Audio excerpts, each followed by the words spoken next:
Hello, welcome to Gen Z Finance. I'm an older Gen Z on the cusp of being a young millennial, documenting my financial journey here on YouTube and over on my Instagram at Zennial Finance. Go follow me over there, and while we're going over this, make sure to like this video and subscribe to my channel if you are not yet already. So I just got my first paycheck from my full-time job for May, so we're gonna go ahead and budget that, but first we're just gonna come into my credit cards and make sure that everything is up to date and reconcile these accounts. So this $25.99 is cleared, this $10 is cleared, and then I do have a couple of transactions. It's for Amazon, and this I'm gonna put under toiletries. And this was, I bought like a cheap mouth guard to see if I like it, because I think I'm grinding my teeth at night and it's giving me headaches. So I just want to see if this helps, and if it does, I'll talk to my dentist about getting a real one. Okay, my balance is off.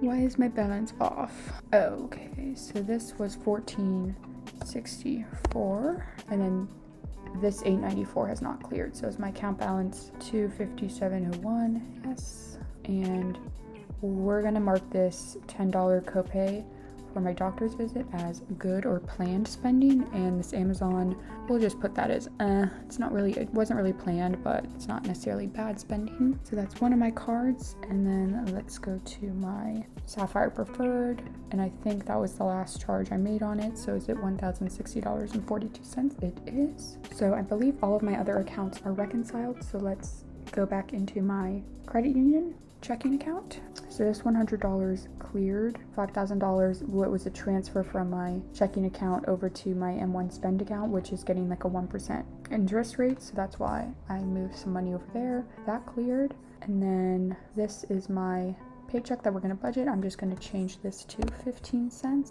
and we can go ahead and put that in for today. Save, approve, but that has not cleared yet. Am I at $3,040.90? Yes. So let's come into the budget. You can see everything is covered for in May, except obviously there is some overspending, but we are going to cover that in a second. We're going to flip forward first into June and start covering my expenses in June. So we're going to do the $200 to my bills to mom. We'll cover the monthly subscriptions. We're gonna come back to gas. Dining out, we're gonna do 25, entertainment 30, 15, and then 5. Let's see, for giving, we will do $50 for donations and $100 for gifts. And then we'll come back to family giving with my next paycheck, and then we will cover the $250 for the Roth IRA. And it looks like I have 2 Mondays that I need to cover for my brokerage accounts. We'll do $100 to cover the first of those automatic transactions. And everything else for this month will be covered with my next paycheck. So we are halfway budgeted into June, which is great. So we're going to jump back to May, and I need to do the $200 to my next year deductible fund in May. I just budget for these savings items in the current month, and that is now up to $1,000, and I've got $112. So first thing I'm going to do is cover this overspending with to be budgeted, and I'm just going to change this toiletries name to like toiletries and wellness, because I've had a lot of expenses in this category, but this $51.88, most of that is getting supplements and like prescriptions that my doctor recommended. Maybe I'll just rename this to like health and wellness and change that emoji. Yeah, we'll do like a little pill. And toiletries like shampoo, soap, my supplements. I probably need to put some more money in here in case I need to buy anything else for the rest of the month. So let's do another $15 in there. And for other / miscellaneous, let's just put another 20 in here just so I have something in there, because I've been using that to cover this health and wellness overspending. And I know, trust me, I did not forget that for gas in June we just didn't budget anything.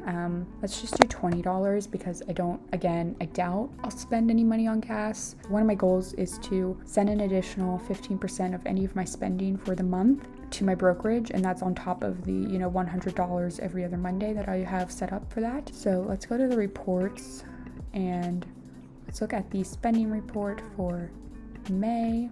So far I've already spent $546.81. So 546.81 times 0.15 is $82. And so if we go to my budget, you will see I already have way more than that budgeted. And that's because I do know that May is going to be a spending month for me. Like I already know. So you can see I have a spending goal here of $180, and $180 would be 15% of $1,200 in spending. So that's kind of what I'm guesstimating my final spend is going to be, around that $1,200 mark. So looks like to fund this fully, I just need another $24.31. So we will do that. That leaves me $22.03. Let's put another $5 into other/miscellaneous. And just like flipping forward into June, I might need to up this health and wellness goal. Let's edit this to be $20 a month. So we'll do another $5 there. And I think I'm just gonna put this 1203 into holding for now. Okay, so that is everything for May in the budget, but I did want to open a couple of budgets and kind of show you all what I'm playing around with right now. Let me know what your thoughts on this are, because I can't really decide if I want to make these changes or not. So if you don't know, you can create as many budgets as you want in YNAB. I don't think there's an actual limit to them, and I've never found them. So you can either do that by doing like a new budget, which would just create a whole new blank template like the one that you started with. Or what I like to do is when I'm trying to figure out if I want to do a new structure to my budget, to my current budget, if the majority of like my category names are going to stay the same, I will go to make a fresh start. And that's kind of just like, it creates a copy of your budget. So I've made a couple of fresh starts and played around with this. So if we go to my open budgets, we will open these two. And I literally call these sandbox budgets. So this is sandbox 1, and this budget is pretty close to my current budget. The only thing that's different is I separated monthly varied living, and then I created this fun category. So maybe I can pull up my budgets side to side. So yeah, in case you need the refresher, on the left hand side is my current budget, and under monthly varied living I have gas, dining out, entertainment, health and wellness, splurges, and then other/miscellaneous. So the change would be to keep the gas, the toiletries, which we just renamed to health and wellness, other/miscellaneous, and separate that from all of like the fun money spending. So I would move dining out to fun money, entertainment to fun money, splurges to fun money. And then currently beauty services, self-care is currently under my sinking funds, as is clothing and as is my birthday. So all of these 3 things would then be moved up into fun as well, since they're all, spending for me on me. So this would kind of be like, to quote Parks and Rec and Barlow Street, like treat yourself. So I'm thinking about that. And then mostly everything else would stay the same. All of my other structures would stay the same. Obviously my sinking funds would be much smaller, but everything else would pretty much stay the same. So this is definitely like a small change. And one of the things I've talked a lot about, and one of the things I do like about YNAB, is I could make this change in my real budget and move all of these categories, to this new fun money master group. But then if I don't like that change, I could just simply drag all of them back to their old categories, and my reporting would go back to how it is. That's the only reason I'm thinking about this, is more for like my reporting and more to see, how much am I actually spending on all of the things I don't really need to be spending money on. So we will get rid of the split screen. And then the second sandbox budget I have is crazy. This is using like the needs, wants, savings, like the kind of 50-30-20 method. So I simplified my budget completely in this, and I put everything under either needs, wants, giving. So I know the like the 50-30-20 rule, which is kind of what this budget is based off of. I know it doesn't have like a giving section, but for me, like, I don't really consider giving either a need or a want. Like if you are a Christian who practices tithing, maybe your tithing would be under the needs because it is like a absolute must for you. But I don't practice that. So like, I don't know, I feel like giving isn't a need. If I needed to, I could cut it out of my budget, and it's not necessarily like a want. Obviously I want to give, that's why I have it in my budget, but I'd rather track it as its own separate category. And then I would have an investing and savings category. So currently these first 3 categories are in their own subcategory, they're in their own fire section, But with this, again, to simplify, I would just put my Roth IRA and brokerage contributions under this category, and then just have my other kind of more long-term savings, and then I would separate what I consider my true emergency fund from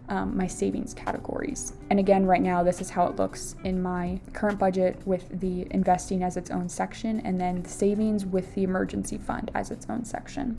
So like this needs, wants, savings is definitely like the big change. This would be like a big structural change for how I handle my budget. I've been thinking about this for a couple of weeks, and I don't know if I want to commit to either one. And part of it I just think is good to show, like I've never showed a structure like this on my channel before, like a very simple needs, wants, giving, investing, and then you can see I have kind of target goals for each of them. I don't really think these are like my real target goals. I didn't look at my reports to figure out exactly how much I'm spending on all of these categories, but you can definitely do that, and you could follow like the 50-30-20 method if you wanted to. Let me know your suggestions. I love reading how other people do it in their budget, not even necessarily in YNAB, just if you do it on pen and paper or in an Excel spreadsheet. Sometimes people add like really cool perspectives and things that help make sense in my mind.